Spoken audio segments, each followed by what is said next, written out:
Welcome to an all-new episode of Get Lit with Lianna, the podcast.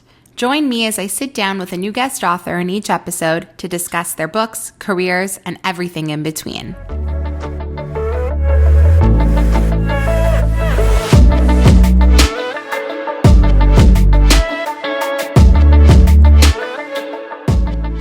I am so excited about today's guest. I'm sitting down with Elissa Sussman, who wrote the book Funny You Should Ask, that is now out everywhere. You can buy it anywhere you buy your books.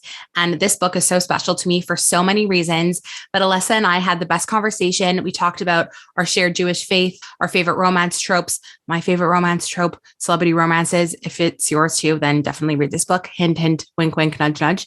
But yeah, we got into it all. It was such a fun time. I can't wait for you guys to hear it. So here we go. Welcome, Elissa Sussman, to the podcast.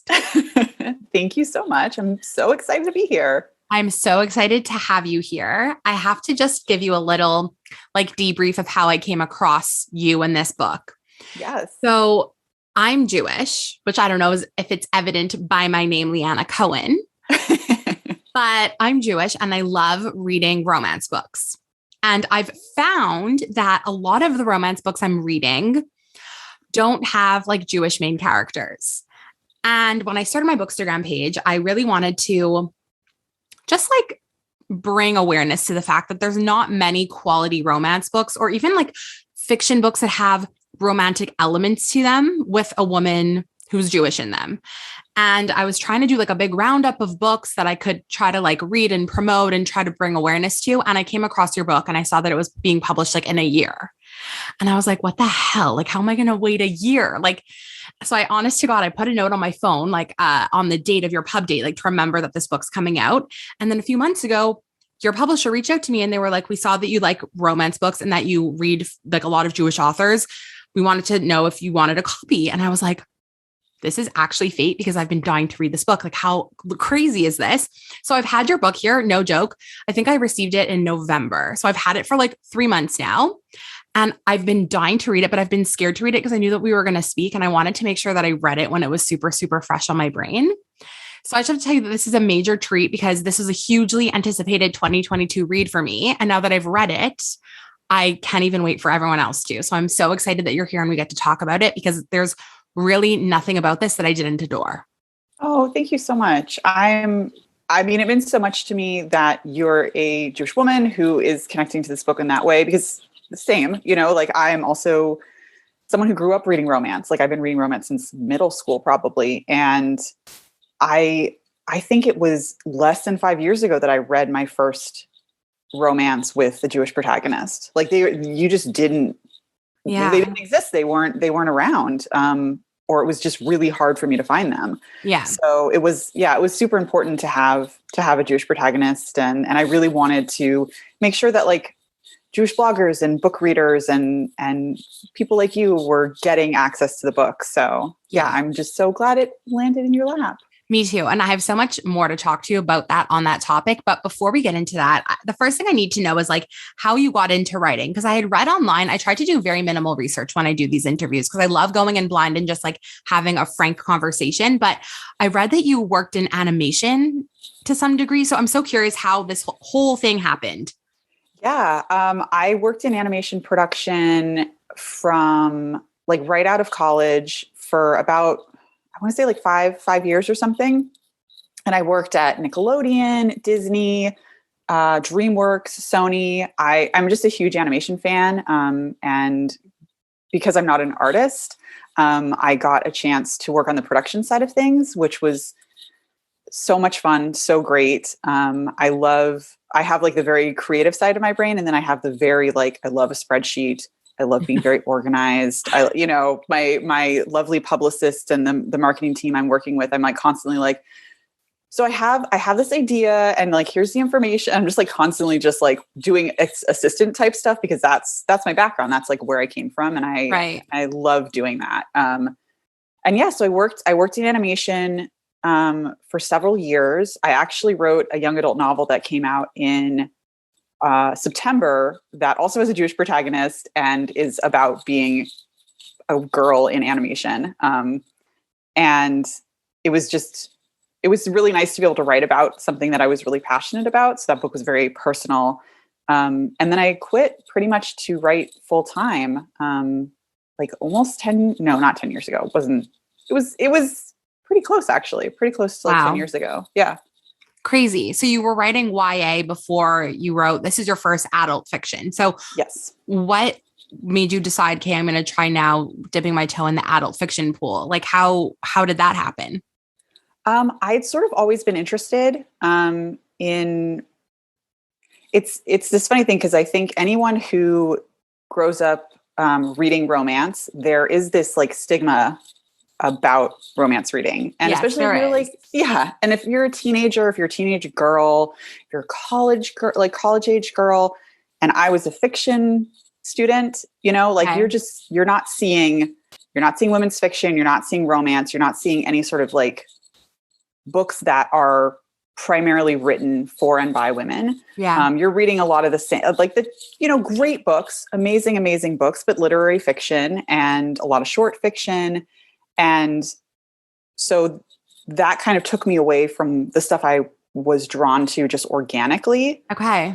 And then you start to sort of feel like, well, okay, I'm not seeing any of the writers that I admire or like the writers that I'm supposed to sort of aspire to be. It's not the same. Yeah. So maybe writing romance is like not what I should be doing or talking about. Interesting. Yeah. You know, like it's like this unlearning that kind of happened, this, you know, deep-rooted sexism about, because that's what it is. That's why people have issues with romance for the most part, is because of sexism and the patriarchy and all of this bullshit. Just total bullshit. And you just have to like, I think, unlearn that. And it took me a long time to unlearn it. Mm-hmm. And to sort of be like, wait, this is what I love reading.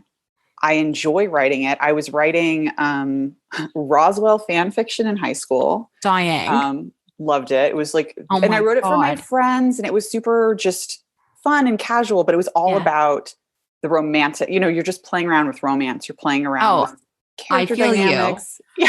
When I was like in grade 9 or grade 10, I forget. I loved pop punk music. That was my favorite. I was a romance reader through and through, but I also loved pop punk music. And I would write, I don't even remember what it was called. I think it was on Facebook. I think it was actually called Bathroom Wall. It was like an app that you could have on Facebook, and you could write like short stories. And I would read and write fan fiction about these like emo band boys from these like pop punk bands. Love it. Because I was like, there's nothing that I want to read more than this, and nobody is writing this.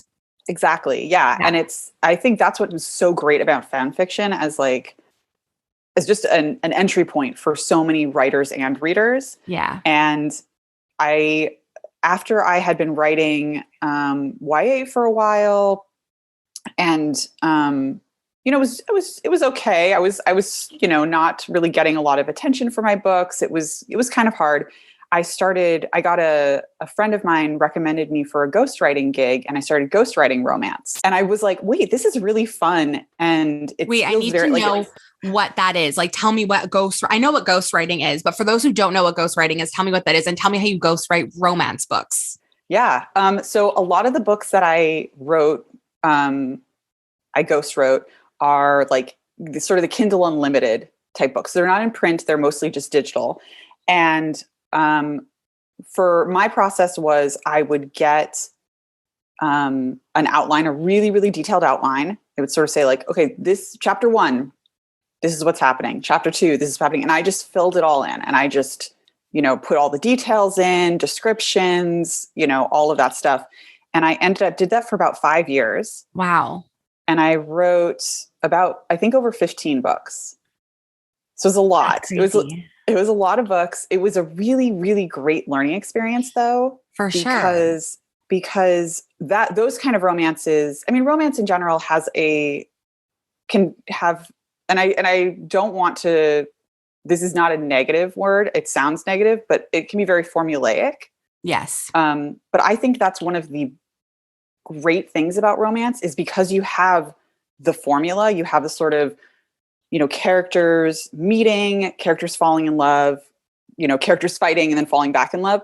And you can have so much freedom what you do with that. And that's like one of the things that we're going to talk about, especially with your book. Like, I found that you really played with the formula. And in a way that like I really haven't read so much before. And we're going to get into that for sure once we talk more about this book. Oh, I'm so glad. I mean, it was really, really fun.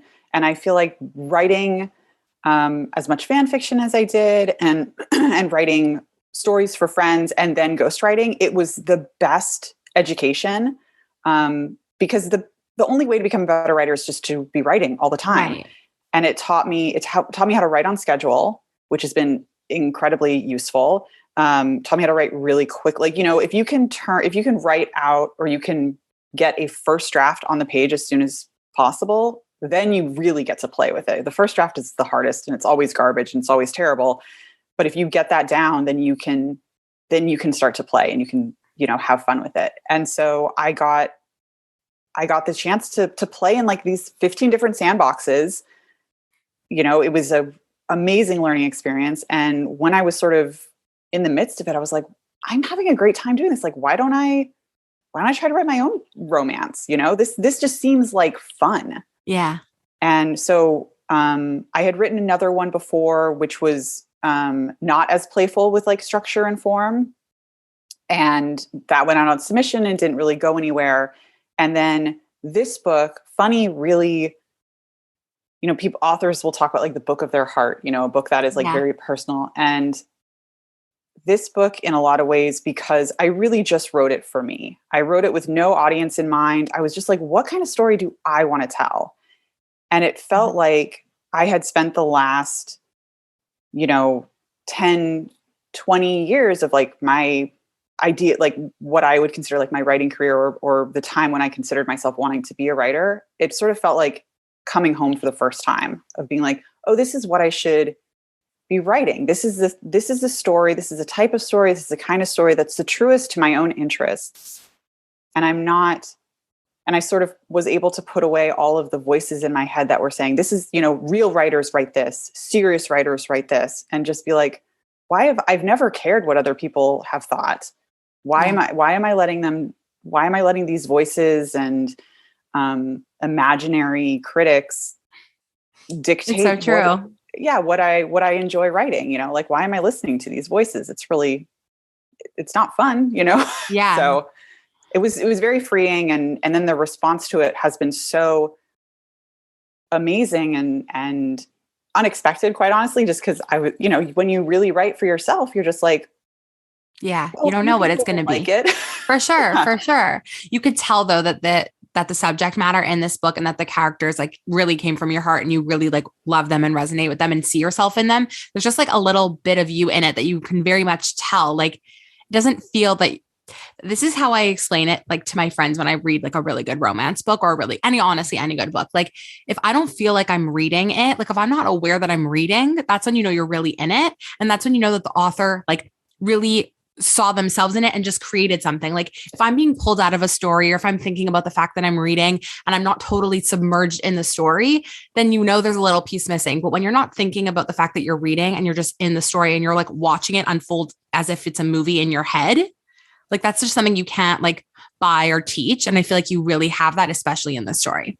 Oh, thank you so much. It just the best thing about this book coming out is hearing from readers and hearing people who enjoy it as much as I enjoyed writing. I mean, it's great. It's what all writers hope for, you know, right? It's of course. Great. It's wonderful. Okay. So we need to get into the story now. Yes. So first, can you just like give a little summary? I don't want to put words in your mouth, but tell everybody that's listening or watching right now what Funny You Should Ask is about.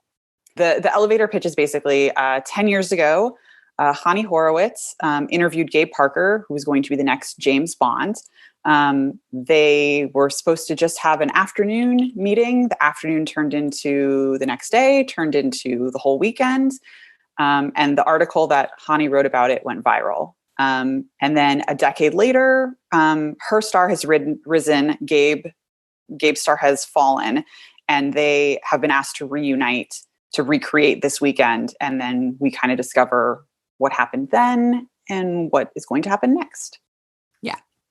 So I have to just tell you that when I read the synopsis of the book, I was dead on the floor, because First of all, when I saw that her name was Honey Horowitz, I was like, goodbye. This is literally me. Like, what the hell? Like, I've never read a Jewish romance book where the protagonist literally has the most like Hebrew Jewish name, which I is a compliment to you in itself. Like, I'm just curious, did you have to fight to keep that in? Like, was there at any point anyone that was like, we need to make this more secular? Like, no, that's no, so epic. I have the best team ever. My editor, Shauna Summers, is incredible. My agent, Elizabeth Bewley, is amazing. There was not even a second of that. Oh my God. And I did do it very purposefully because I was like, I don't want there to be any way to erase her Jewishness. I want it to be baked in to the story. It was less that I was thinking about like what would happen within the publishing world. Cause I feel like we obviously talked about, there aren't a lot of Jewish protagonists in romance novels. But it was my husband was like, this is going to be a movie. And I was like, okay, who knows? I have no idea. But I was like, if that's the case, then I want to make sure that if they make it a movie, they can't make her Christian or they can't change that she's Jewish. Like it has to be so specifically obvious. Yeah. Yeah. And I also just wanted readers, like you, to be able to pick up the book and be like, she's Jewish. Yes. You don't have to know anything else. But what really was the best part for me, at least reading this book, is that she's so obviously Jewish, but you're not like shoving Judaism down the reader's throat. Like, not to say that that's not a good thing in some Jewish books, but I just found that the way that this book is written is like anybody can read it regardless of what your religion is. And it's not like you're trying to like teach us about Judaism or like really preach anything about Judaism. She's just like a regular person that is Jewish. And like her Jewishness comes out very subtly, but it's not being forced. It's not being it's not preachy. And I really love the way it's just like a regular person who is Jewish, the same way we read a million other romance books of regular people who are whatever religion, right? Yeah. I mean, I think it's this hard balance for sure.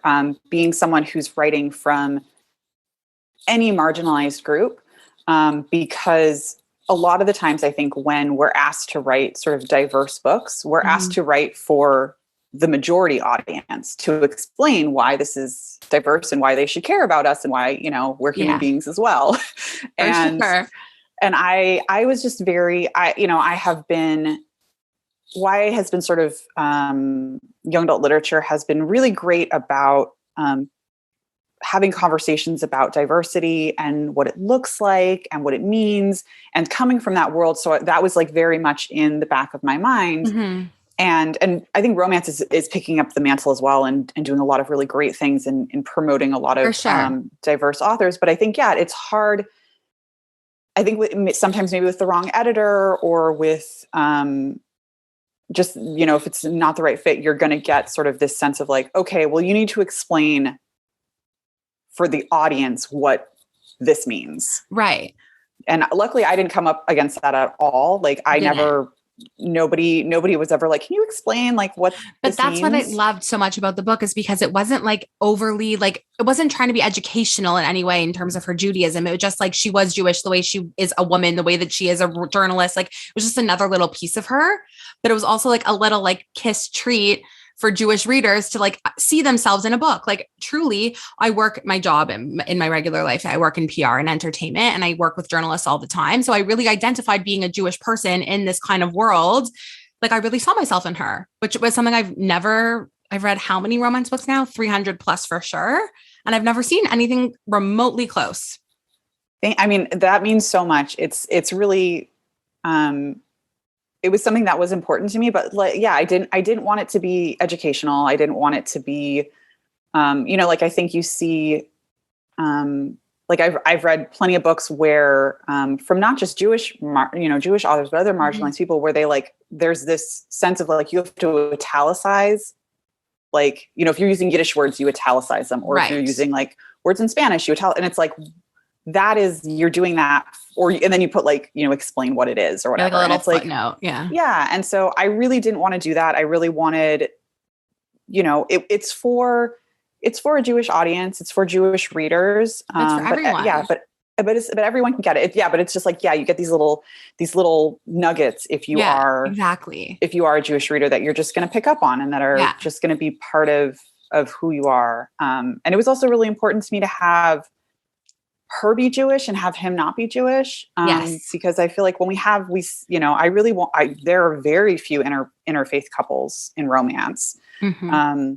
And I didn't want it to be the conflict. It's not the conflict between them. It's just who they are. Exactly. And I, I'm sure as a Jewish woman, you've seen in popular culture, it's always the guy who's Jewish and it's always the girl who's not. Always. And when that happens, there's always this kind of like side, there's always some just like punching down of Jewish women, there has to be some reason that the Jewish guy can't be with another Jewish woman. And it's like, because they're nags, they're like their mothers, they're shopahol. And I'm just like, that is not like any Jewish woman I know. Yeah. It's the stereotype. I'm mom. It's not my sister. It's like nobody. And I've just been sick of it. So I'm like, I want like a Jewish protagonist who's like confident and sexy. And this like hot movie star thinks she is like the best. Yeah. I love it so much. Okay. So speaking of hot movie stars, my favorite romance tropes, because I'm a very big trope gal. I love every time I read a book, I literally am taking notes like, hey, what tropes does this fall under? Because I need to just like mentally, like if I ever want to reread, I'm like, hey, where are my second chance romances? Where are my grumpy heroes? So when I saw that A, this is a second chance romance, B, this is a dual timeline romance, and C, this is a celebrity romance trope. Those are the three like epitome. Like I can't even tell you, like if you could ask anybody who knows me in my real life, like what are Lianna's top 3 must-haves in a killer romance, those are the 3 of them. So I'm just wondering, like, are those your 3 also? Or like, are there other ones you love? Did you always know that you were going to use these 3? Like talk to me about the trope process in writing this book. It's a great question. And I love that I wrote this book for you without knowing it. Like this makes me so happy. It makes me so happy. I can't even tell you. Like I was spelling from like page 1 to page, I don't even know how many pages was in it. I was freaking out. And it's like me, it's like made for me. Like if you were to say, Lianna, write a book, like for you, give me a celebrity, give me a dual timeline, give me a Jewish girl, give me a second chance romance. I'm good. Oh my God. I love it. Perfect. Thrilled. Perfect. I love tropes. I think it's hard when you're writing to focus too much on them, because then sometimes you can get boxed in a way that is not comfortable. Right. So I think I was, you always have romance tropes in the back of your head and you're like, oh, what would be fun? Like these are things to play with. It's always, like what tools can I bring into my sandbox? Right. But I think I sort of wrote it without thinking of them. And then by the end you go like the first draft, you go back and you read and you're like, oh, I can plus these, like, these are the themes and I'm going to plus those and I'm going to bring them up. And it's interesting because actually my favorite trope is enemies to lovers, which is not in this book at all.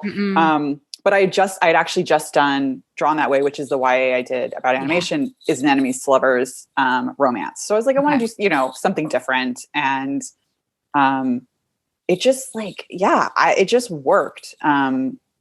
It just fit into those categories really neatly. Like after I'd done that first draft, and right. I was really happy with it. The best tropes. But it's also kind of interesting to me because the book obviously has romantic elements, but parts of it really felt like a contemporary fiction to me. Like there's just a lot of self-growth on Honey's part that I feel we don't normally get so much of in romance books. It's way more focused on the relationship. And I felt like this book did, if not more, definitely equal romance parts to like personal growth and like struggling with identity, knowing who you are, like this kind of like second act vibe. So I'm curious if like when you set out to write this book, were you focusing more on like the romance aspect, or did you have it more in your head of like, hey, no, I kind of want this to be more about her growth, but I'm going to like dabble with romantic elements. Like what was that kind of structuring like? Yeah. I mean, I've always thought of it as a romance. Like romance, that's the most interesting thing to me is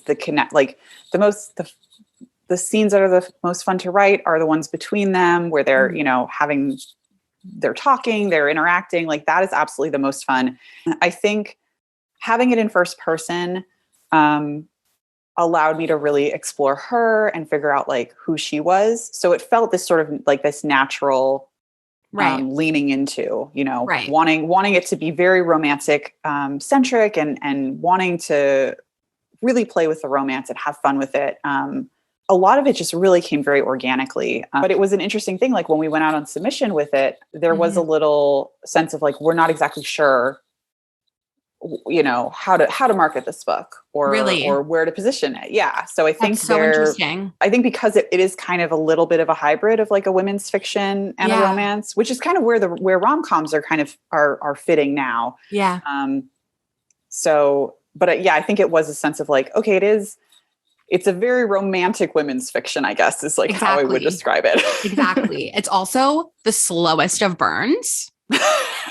Have you been told this? Have people said to you that this is the slowest of burns? People have. It's so funny because I think the book is like so horny from the beginning. Hey, because the sexual tension and the banter is off the damn charts. That's why.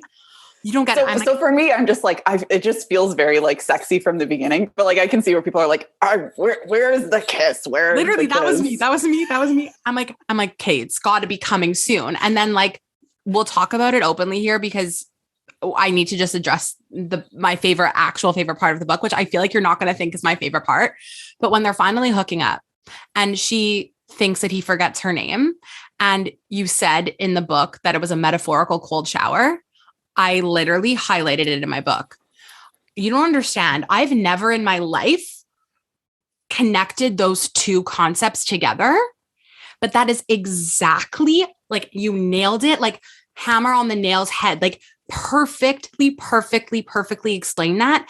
And when that scene happened and you wrote it exactly like that, I was good. I was like, I don't even need anything more now to happen. Like I can continue to wait because you just it just made perfect sense. It was perfect in the story. So I'm so curious about that one specific line. Like, did you come up with that right away? Was it an edit? Did someone have you ever had this moment where like in your head in real life, you were like, this is a metaphorical, like this is a cold shower. Like this is a total buzzkill. I'm done. Like, I'm so curious about that one line.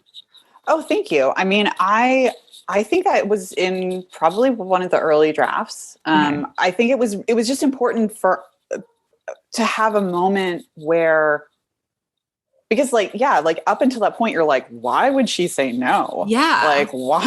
Like if I was in that position, like, I don't know if I'd do the same thing. Quite honestly, I would have jumped him yesterday at the restaurant. Like what? Yeah, exactly. It would have, so it's I feel like you have to have, you're so deep in a character's head. There has to be a really good reason for her to stop this thing that she has clearly really wanted for a long time. And that we as the reader, obviously, we want hopefully as well.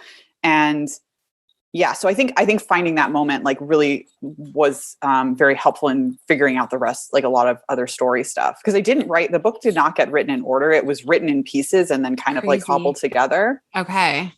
Which is very confusing and I never want to do it again. It was a very chaotic process. But like every book is different. And so I was just like, this is just what this book is going to be. And that's how it's going to happen. And I think that scene was pretty much baked in one of the early drafts because that I feel like it was a really important moment. The way you like compared it to a metaphorical cold shower just like really drove that point home. And you really, really felt more than anything she could like say in that moment. You really felt like the embarrassment and the wake up call that she had just had in that moment.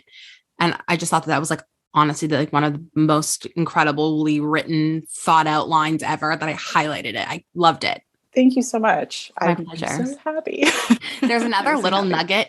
No, but there's another little nugget in the book that I'm very curious about. Yes.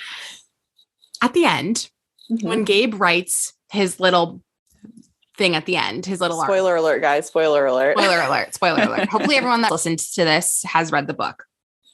His last name. Yeah. The hyphenated last name.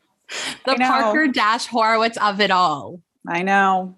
It's one of my favorite things, quite honestly. No, I died. I was like, wait, is this like because I have like the uncorrected proof. I was like, maybe is this potentially like an error? And then I was like, there's no way this is so beyond intentional and it's friggin' genius. So can you just tell me like how you came up with that? Like, just tell me the whole background of that idea. I mean, I think like one of the sort of underlying themes of the book is names and the importance of names. And for her, it's, one of the reasons I think we hopefully fall in love with Gabe is his insistence on pronouncing her name right. I'm someone who, I got married and I didn't change my name. I kept it. And that's very confusing for people. Like it is, I still get stuff addressed to my, Mrs. husband's first name, husband's last name. Right. I still get, stuff with my first name and his last name. It would make sense for Gabe, first of all, to do that, to take her name. And I felt like it was a really good representation of their relationship as this real partnership. And that in the public eye, he's the more famous one, the one with more power, also has more power because he's a man. And it's this, I think that is romance to me, because I think there, a lot of times, like I have a lot of male friends who I love, who have gotten married and have said very clearly, like they expect their wives to take their last name. Yeah. And it's just an expectation. And if it works for you, that's great. I think everyone should do what they want. I just think that there are so many things in heterosexual relationships specifically that women in particular just do because it's expected. Yeah. There's this idea of tradition. And I kind of fucking hate that. I just feel like I think that we should have we should be having more conversations about these things. We shouldn't be just expecting women to take their husband's name if they don't want to. Yeah. If they do, again, that's great. I would have never taken my spouse's name. And if I had a spouse or I was with someone who was like, well, you have to, I'd be like, well, goodbye. Deal breaker. Like that's a deal breaker for me. Because it's not just about the name. It's about the honoring of self and identity. Sure. And so I felt like Gabe is someone who is basically, was raised by a single mom, has an older sister who he adores. Like, I feel like it just felt completely in character for him to do that. And I love that it was never like addressed even more. Like, it's not like it was brought up as a plot line that he switched his name. It's very subtle, blink and you miss it. Like, had I not been literally like intensely reading every word and like devouring this book, like sentence by sentence, I honestly probably would have missed it. But I just love how it's like subtle, but so intentional and so on brand for them. I mean, I'm so glad that like stood out to you. I had another friend who read it, who texted me about that moment. And I was like, I'm so glad that that's hitting with people because it was something I kind of just put in and was kind of waiting for someone to like comment on it. Okay. Like, and no one did. Another part of the book that I really love that we haven't spoken about yet is Ollie. Yeah. I love him. He's like a warm hug. That's how I literally feel about him. Like whenever I'm getting like frustrated between like the relationship, then like Ollie just like comes in and he's like, hey guys. Yeah, exactly. So how did that character come to be? How did you decide to put him into the storyline? Like, tell me about the genesis of him. He was always present. I really wanted, in a lot of ways, like I wanted Gabe as a character to be like an homage to sort of the way we think of male heroes in romance novels. They're very masculine and, like that's sort of the James Bondy aspect of it. Yeah. But I always just felt that that Gabe was someone who was a very emotionally sensitive, very, he wasn't really wrapped up in sort of a lot of toxic masculinity stuff. And I felt a really good way to really emphasize that and to show that he, kind of an aspect of his life that helped inform who he was and who he is this relationship, this friendship, which is a very intimate male friendship, which was really, really important for me to write. Like, I wanted to make sure that like, there's a scene just when they're hugging each other and Hani kind of like notices that they're not doing the like back slapping, like, masculine-y hug. I wanted Gabe to be this sort of like, what do we think about men and masculinity and how much of that is healthy and how much of that can be and still be sexy. I think it's like this idea that like, if you take away the sort of like the toxic masculinity, there's nothing sexy about it. And it's like, that's fucking bullshit. Like emotionally intelligent men are very attractive. Yes. And men who aren't afraid to be intimate with other men, like to have these relationships, like that to me is very attractive. Yeah. And I also wanted it to be sort of a counter. Like I never wanted Hani to be someone who was educating Gabe on how to be sort of more emotionally right, which aware. She never had to do. He was so his emotional intelligence is one of like the highest, I would say, amongst romance heroes that I've read in any contemporary in any contemporary romance book. Thank you. Yeah. And I so like I wanted, Ollie is sort of a really fun character to play with because we get to show their relationship, which I think is very important to both of them. It's this very deep, very intimate relationship, this partnership that they have, this friendship they have. And Ollie he's just fun. He's just like a fun character to write. I love that he's kind of protective of Gabe. Yeah. Like he sort of knows like Gabe is going to get drunk and do something stupid and I have to protect him because I love him, but he's kind of a moron. Yeah. But then he also kind of really likes Honey and likes that she's kind of this, firecracker a little bit. And, and I think he's just like a fun person to play with and to drop into the story. And like, he's modeled a little after my best friend, Greg, who was the maid of honor at my wedding. And, just like probably one of the most charismatic people, like at my wedding, he gave a speech, which he mostly made up on the spot. Oh my God. And literally everyone who came to the wedding, like, I looked fine. My husband looked fine, whatever. Do you remember Greg's speech?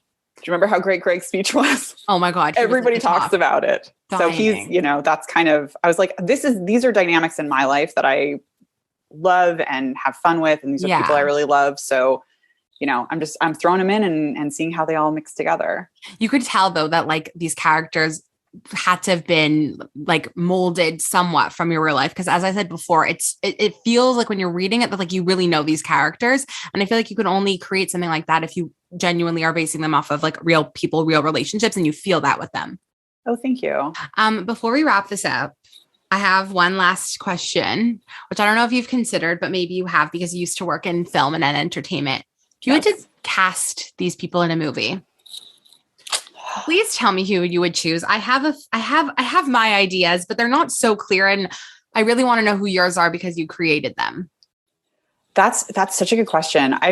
People have asked, I don't know. I'm a little reluctant to put to put any specific names on it, just because I think one of the fun things is that I try kind of not to describe anyone too much detail, because I want everyone to sort of be able to picture their own person. And I feel like if I say someone there, then people are going to project that person onto it. Yes. And I really, really want people to be able to, I want Gabe to be whoever you want Gabe to be. Fair. But I'd love to hear mine. Who you were. Yeah, of course. Okay. Honey came to me the second I started the book. I was like, this is crystal clear. And you may be like, what the hell? I never thought of that. But like Ilana Glazer to a T. Oh, love her. A T. Just like great choice. Her confidence and her humor. And I feel like her like no bullshitness and her directness is all like Honey vibes. I love it. That's great. So that was my like clear cut Honey. And then Gabe came to me like not so clear. Like I feel kind of the way that you see him, like mirages almost. Like I see like silhouettes. I see kind of like the hair vibes, but I can't really see a person. But if I had to like pinpoint the vibe of somebody or like the physicality of somebody, Taylor Kitsch, do you know who that is? Oh yeah. He's very handsome. Very handsome and like masculine. Like I just felt like, but like a little, he's got the sensitive. He could be a total softie too. Mm-hmm, that was my vibe. And then my Oliver, I don't know if it's because his name is Oliver in How to Get Away with Murder, but Conrad Ricamora. Do you know who he is? Oh, I don't know who that is. I haven't watched the show, but I will. Ooh. He's like very cute. And he gave me serious, like the Honey and the Oliver, I saw very clearly. It was more of the Gabe that I was like, I can't exactly pinpoint you, but I feel you, Yeah. I mean, I hope you feel him. Oh my God, I really feel him. No, I loved this book. And like, I can't wait to tell everyone about it because it just, again, like is a compilation of my absolute favorite parts of romance stories.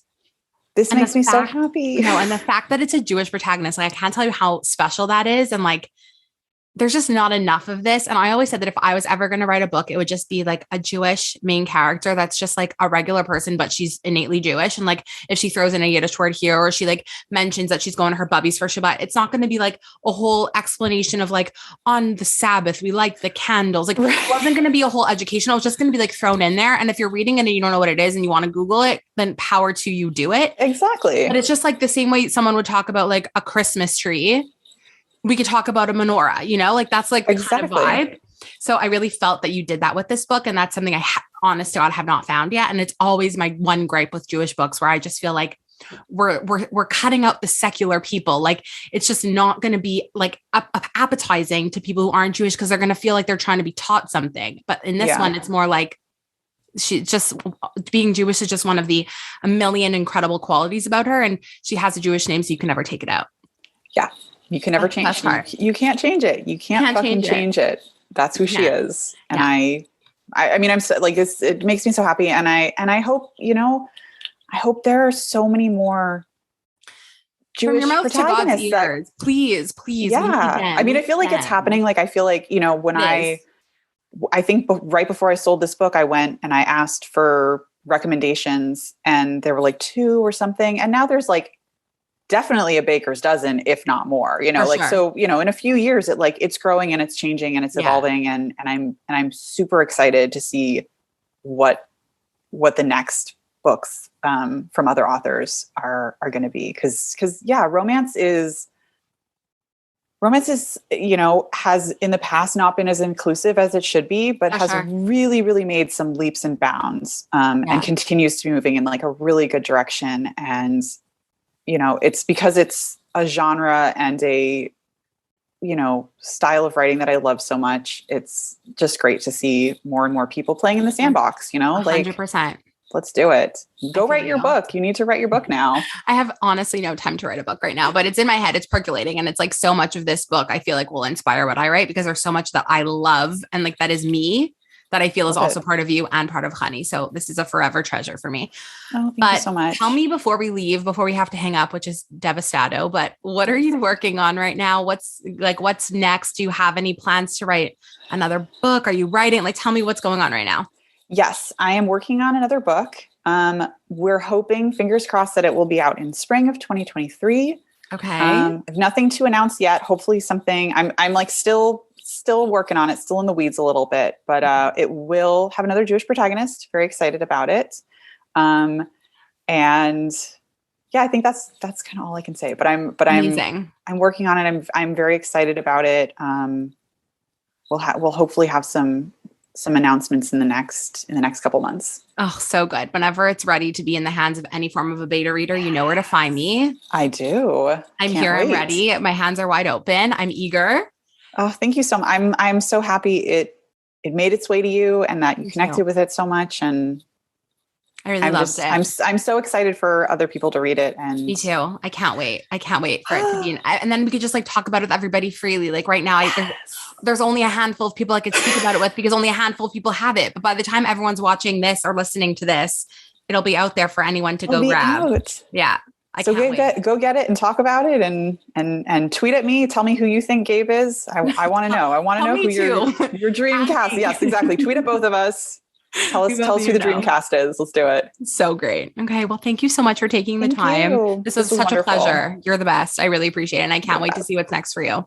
Thank you. Thank you so much.